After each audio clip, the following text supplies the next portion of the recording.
Alors il sera bientôt trop tard pour se repentir. Attention, la ruine soudaine est à nos portes. Et aujourd'hui, j'ai un message accablant, mais un message rempli d'espoir que j'ai reçu assez subitement cette semaine. Il est très impressionnant, mais il est à prendre très au sérieux.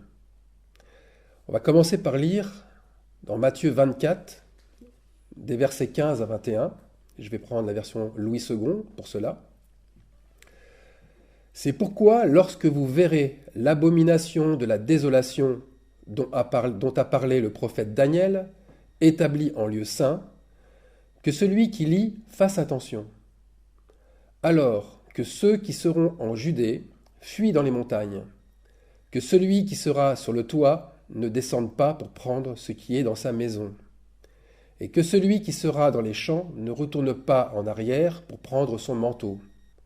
Malheur aux femmes qui seront enceintes et à celles qui allaiteront en ces jours-là.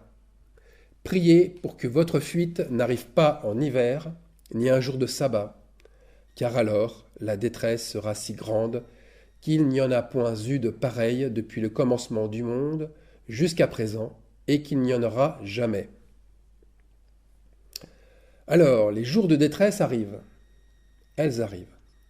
Cette 5e trompette, je l'avais annoncée le 29 octobre 2016, en précisant que c'était le départ de la grande tribulation. Ce message d'ailleurs a été le plus visionné à ce jour sur ma chaîne YouTube. Mais si je reviens dessus, c'est pas de gaieté de cœur ou c'est pas pour faire de l'effet.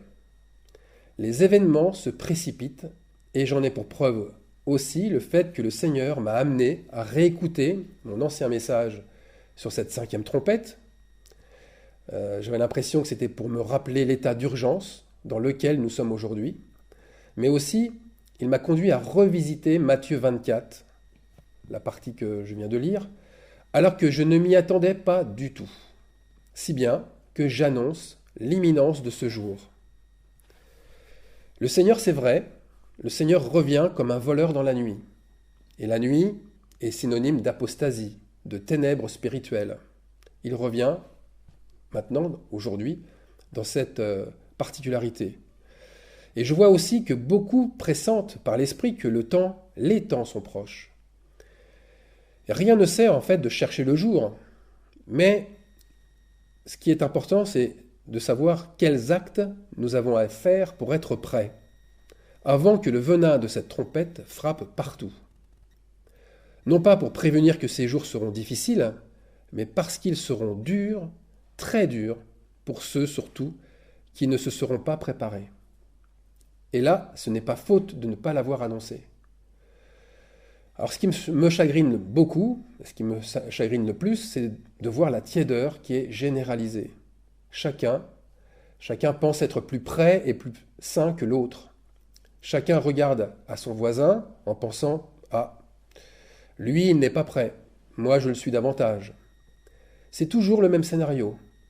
C'est toujours la pensée que chacun regarde la paille chez l'autre et on oublie la poutre qui est chez soi, dans son propre œil.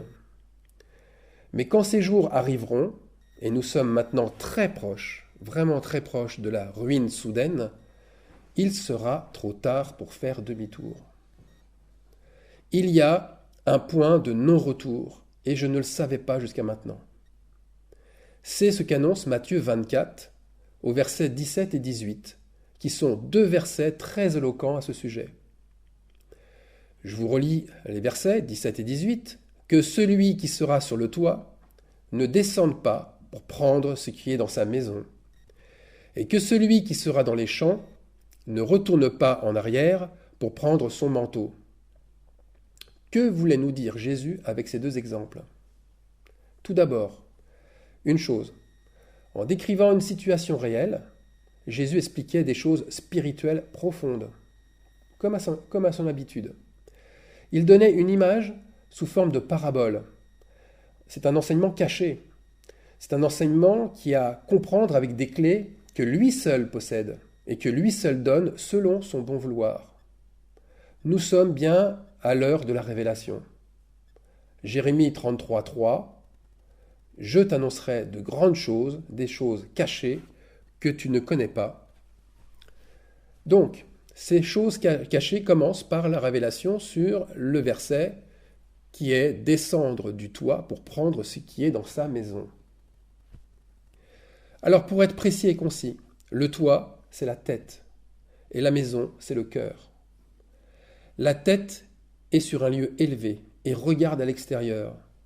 Elle doit rejoindre le cœur. C'est-à-dire que la tête, nous devons nous descendre en nous-mêmes, faire une introspection, faire un retour sur soi, s'apercevoir que tout son être intérieur, c'est-à-dire son âme, sa maison intérieure, n'est pas en ordre, et qu'il y a encore dans son cœur des choses à nettoyer, des choses à enlever. C'est le premier tonnerre. Verset 18. Se retourner et revenir en arrière. Eh bien, nous savons qu'il s'agit de la repentance, et plus précisément de la conversion, c'est-à-dire des œuvres de la repentance, qui consistent à revenir en arrière. Par conséquent, prendre son manteau, c'est se revêtir des œuvres de justice qui ont été oubliées dans les chants, c'est-à-dire dans les œuvres des croyants. Le chant, ça symbolise l'étendue du travail de chaque disciple. Alors à ce moment-là, c'est triste à dire, c'est même dramatique. Mais Jésus est en train de dire que se juger comme se convertir, ça sera trop tard. Il fallait le faire avant que la ruine soudaine n'arrive. De même, quand Jésus dit, verset 20, « Malheur aux femmes qui sont enceintes et qui allaiteront ce jour-là ». Ici, le Fils de Dieu nous parle, est-ce qu'il nous parle en tout cas, de la condition féminine? Ou alors est-ce qu'il nous parle plutôt de la condition de l'Église? Moi, je crois qu'il veut dire que les assemblées qui n'ont pas d'enfants, qui sont nés de nouveau, c'est-à-dire nés d'en haut, donc qui n'ont pas de repenti véritable, eh bien ces assemblées, elles seront dans le malheur. Et que celles qui allaiteront seront des églises avec des enfants immatures, c'est-à-dire des enfants qui sont encore au lait, qui sont trop jeunes, à ce moment-là, qui sont immatures parce qu'ils sont trop jeunes pour échapper au malheur qui leur arrive. Ce sont ces croyants qui sont encore au lait spirituel. C'est ce que je disais dans le message précédent, où sont leurs œuvres d'amour en Christ? Elles sont bien rares. Ces croyants, ces petits frères, comme les nomme l'apôtre Jean, ou ces petites sœurs, elles n'ont que des paroles de foi, mais des paroles de foi vaines, sans consistance. Leurs actes sont remplis d'obligations, leurs actes sont remplis de lois. Mais où est l'amour? Alors on pourra me dire, ouais, bon, ça c'est mon interprétation, et on peut voir les choses bien autrement. On peut interpréter les versets d'une autre manière. C'est vrai, je suis tout à fait d'accord, mais laissez-moi vous répondre la chose suivante. Que faites-vous du verset 15, où Jésus annonce lui-même la clé qui permet de lire et d'interpréter la parabole? C'est pourquoi, lorsque vous verrez l'abomination de la désolation, premier tour de clé, dont a parlé le prophète Daniel, établi en lieu saint, deuxième tour de clé, que celui qui lit fasse attention, troisième tour de clé. On va prendre une autre version, la version Martin, qui va un petit peu plus loin dans l'éclaircissement. Or, quand vous verrez l'abomination qui causera la désolation, qui a été prédite par Daniel le prophète, être établie dans le lieu saint, entre parenthèses, que celui qui lit ce prophète y fasse attention. Le lieu saint, ce n'est pas un temple de pierre aujourd'hui. Jésus l'a détruit pour le reconstruire ailleurs. Et ailleurs, c'est où? C'est là où se trouve la communion des saints, c'est l'assemblée. Lorsque l'abomination et la désolation y sont tous deux visibles, c'est que le paganisme, c'est que Babylone est bien installée au milieu de son peuple. Ça, c'est la désolation. Alors pour l'abomination, ce sont des imposteurs qui siègent à la place de Dieu, sur son trône. Et si on reprend la version Martin, ce sont ces imposteurs-là qui causent la désolation. C'est-à-dire, ces imposteurs sont responsables de ce système babylonien d'esclavage généralisé. Ce sont ces marchands de la terre, ce sont ces voleurs annoncés dans Apocalypse 18. Ce sont tous ceux qui ont choisi Mammon plutôt que Dieu. Alors Jésus nous dit aussi de faire attention à ce moment-là. Il nous dit que celui qui lit fasse attention. Pourquoi ? Car tout ce qu'il va dire ensuite concerne non pas le monde, mais son Église, le lieu saint dont parle Daniel. Voilà pourquoi Jésus parle précisément de l'état de l'Église. Une fois les 3 tours de clé réalisés, Jésus enchaîne avec le verset 16, en parlant du territoire où se trouve son peuple, la Judée. Je vous le rappelle, ce verset, « Alors que ceux qui seront en Judée fuient dans les montagnes ». Pourquoi Jésus demande-t-il à son peuple de Judée de fuir si on est avec lui? Ça semble contradictoire, c'est insensé même, sauf si on a compris ce dont Daniel nous a parlé précédemment, le 2e tour de clé. Est-ce que la Judée n'est pas atteinte par l'abomination de la dévastation? Tout d'abord, rien ne sert d'être en Israël à ce moment-là. Ceux qui pensent encore que les grandes choses se passeront uniquement là-bas se trompent totalement, car ils ont fait de ce pays un veau d'or, une idole, une terre plus sainte qu'ailleurs. Quand Jésus parle de la Judée, il en parle comme d'un lieu d'adoration, un endroit unique, où le croyant se réfugie. Mais attention, il se réfugie spirituellement. Eh bien justement, c'est parce que son peuple n'est plus avec lui, et que Dieu n'est plus en Judée, dans ce faux lieu d'adoration, il faut le dire, mais qu'il est ailleurs, c'est là qu'il demande de fuir dans les montagnes. Alors rassurez-vous, là aussi, il ne faut pas prendre sa valise, déménager et partir dans les Alpes, ou partir dans les Pyrénées. Ou encore, pour les puristes, partir s'exiler dans les montagnes d'Israël. Non, ici, les montagnes symbolisent la cité haute, un lieu spirituel élevé, là où se trouve le vrai refuge de Dieu. Et Jésus aurait pu dire « Fuyez la Judée, qui est devenue Babylone ». Alors, l'action première, on le comprend, c'est de se séparer en fuyant. Fuir, ça veut dire couper rapidement. Couper rapidement avec ce qui souille le croyant. Jésus insiste encore et encore sur la pureté du croyant et du temps qui presse. C'est imminent, c'est rapide. Il oriente donc notre prière d'une manière très très spéciale. Verset 20, toujours Matthieu 24. Priez pour que votre fuite n'arrive pas en hiver ni un jour de sabbat. Car alors, la détresse sera si grande qu'il n'y en a point eu de pareil depuis le commencement du monde jusqu'à présent et qu'il n'y en aura jamais. Là aussi, il est question de temps et il est question d'une saison, l'hiver. Ça veut dire qu'un croyant doit prier de toutes ses forces pour qu'il ait le temps de se reconvertir avant le jour de détresse de l'Éternel, avant ce grand jour où la ruine sera complète et planétaire, comme jamais cela n'a été auparavant. Car lorsque ce jour arrivera, il vaudrait mieux que le croyant soit en pleine saison de renouveau. Je parlais de saison, c'est-à-dire qu'il porte des feuilles et des fleurs, comme au printemps, ou des fruits, comme en été. Si ce croyant est en hiver, il sera stérile, il sera comme l'arbre d'hiver, il sera donc coupé à la racine.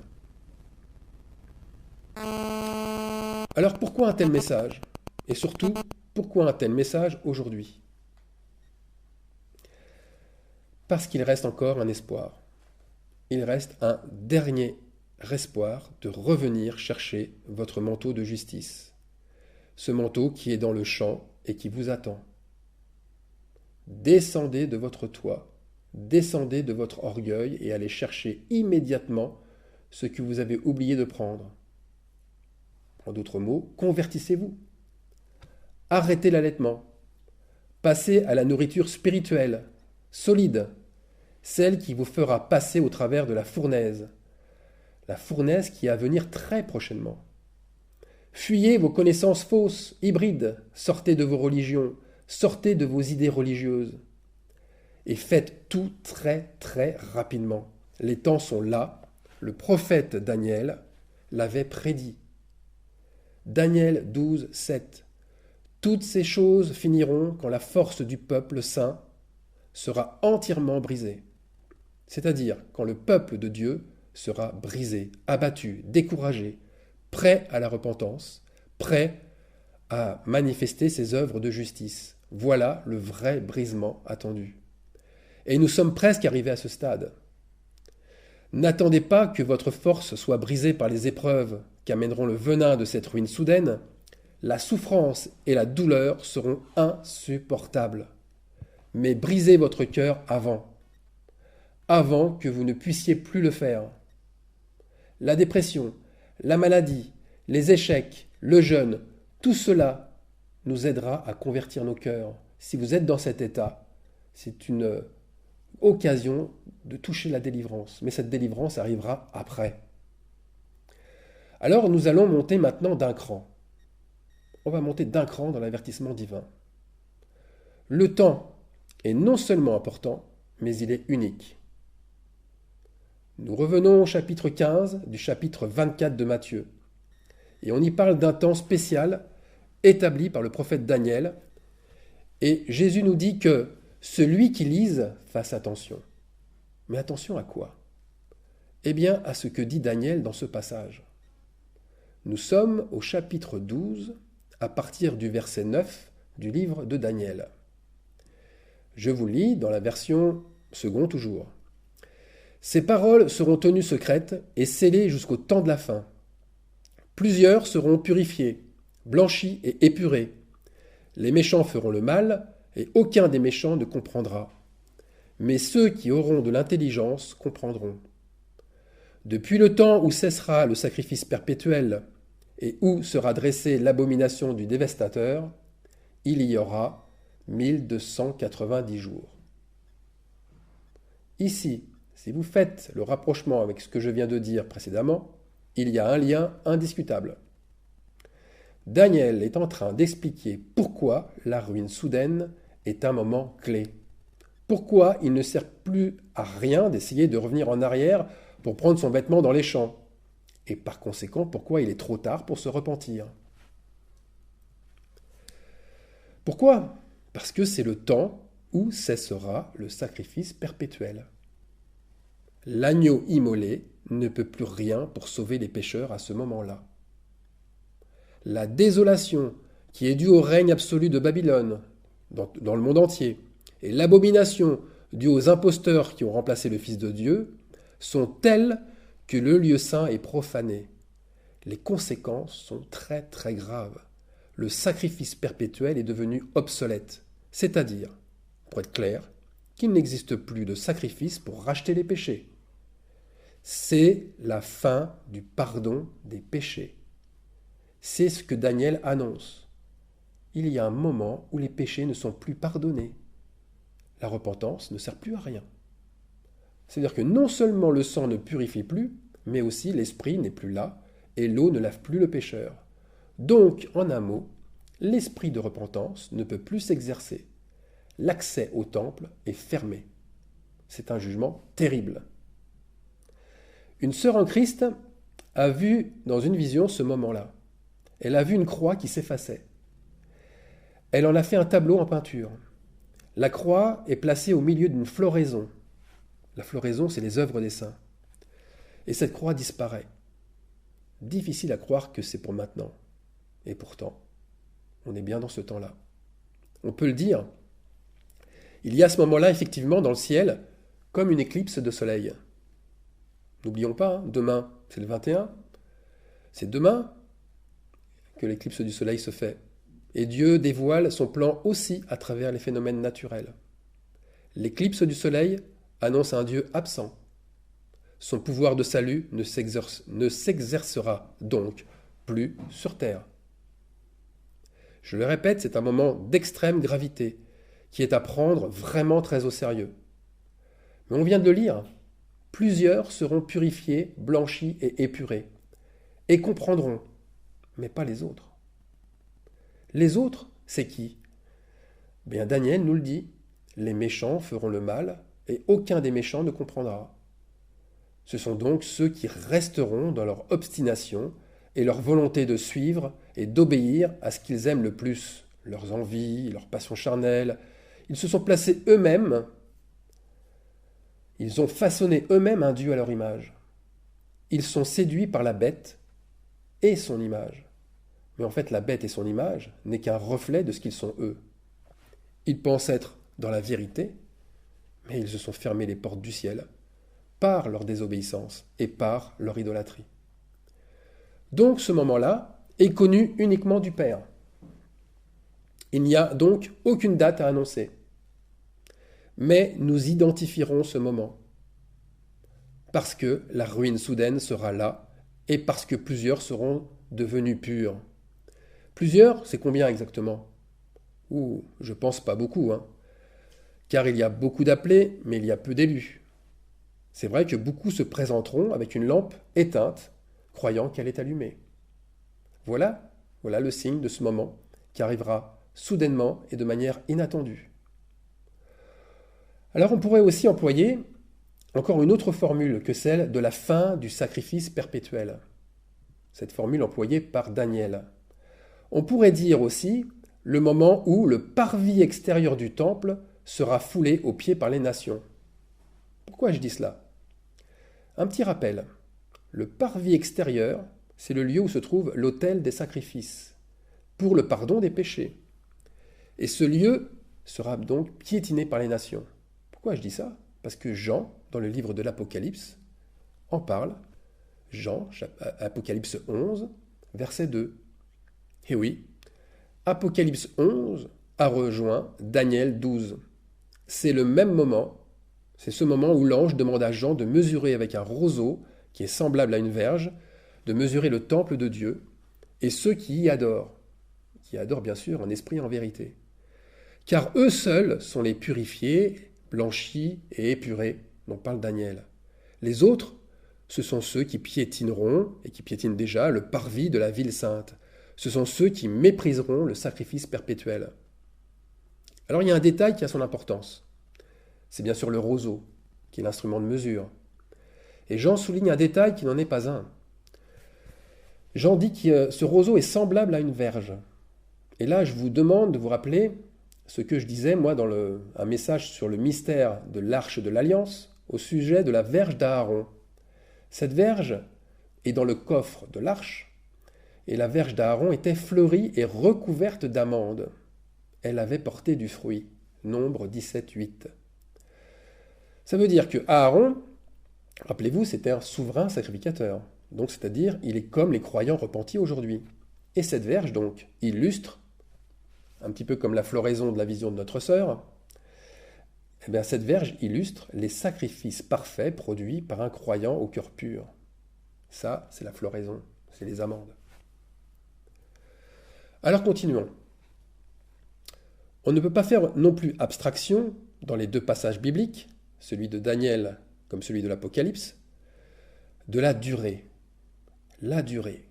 Est-ce que la suppression du pardon des péchés est définitive?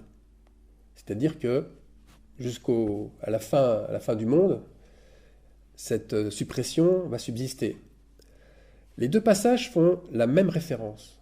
42 mois pour le livre de Jean et 1290 jours pour le livre de Daniel, soit pour les deux environ 3 ans et demi. Ça veut dire que personne ne pourra plus se repentir pendant 3 ans et demi, alors que ces temps, ils vont provoquer une grande détresse, comme jamais il n'y a eu sur la terre.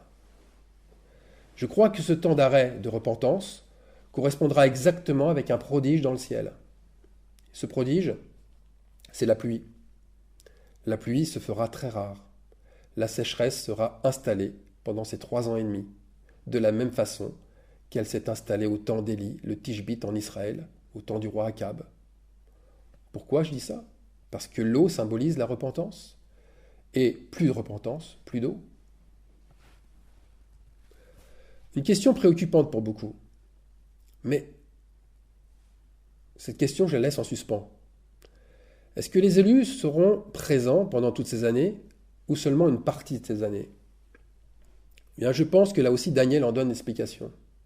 Mais pour l'instant, nous devons fixer nos regards sur ce que nous avons à faire pour être mesurés par la verge de l'ange d'Apocalypse 11. Ça, c'est le plus important. Il faut bien savoir où l'on regarde. L'état d'urgence est absolu et il est bien réel pour nous, les saints des derniers jours. Là, je ne fais pas référence à un mouvement religieux, je ne fais pas référence aux Mormons, ni à d'autres mouvements.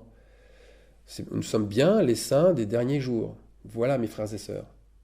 C'est ce que le Seigneur m'a mis à cœur, et je prie que le Seigneur nous vienne en aide, mais chacun à son niveau, pour que nous puissions paraître purs et sans tache devant lui. Ceux qui m'écoutent ou ceux qui me lisent régulièrement savent ce que je veux dire lorsque je dis que les portes de la nouvelle Jérusalem, c'est-à-dire celles de la bénédiction, vont se refermer. Il est urgent que cela résonne dans le cœur de tous ceux qui écouteront ce message. Que le Saint-Esprit nous vienne en aide, chacun et tous, et pour tous.